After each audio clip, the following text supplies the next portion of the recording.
Ayun guys, bumili tayo ng sticker, no? Ayun, decals para sa XRM natin. So subukan natin. GRP yung tatak, yung design, no?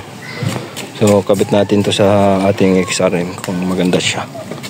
Nabili ko lang to sa online sa Shopee. Yan. Tingnan natin kung magandang kinalabasan. Pagkabit natin. So guys, kabit na natin. Unahin na ikabit ito. Itong sa harapan. Tingnan natin kung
ayan guys, ito na yung kinabit nating GRP sticker.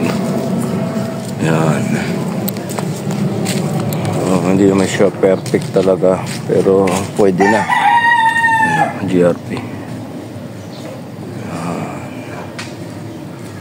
Itong sa harapan, yung sa XRM talaga yan. So, kinabit ko lang, tapos itong GRP sa likuran. Ayan. Kasi hindi match. So, pang XRM 125 yata ang pinadala sa akin. Hindi siya buong flarings ay nalalagyan, no? So yung sa pangharap hindi kasya, kaya yun lang kinabit ko. So ito yung sa likuran. Ayan. So next project natin guys, yung upuan naman, yung papalitan natin. Palitan na natin ng GRP na seat cover. Ayan. So hanggang dito lang muna guys. Maraming salamat sa panonood.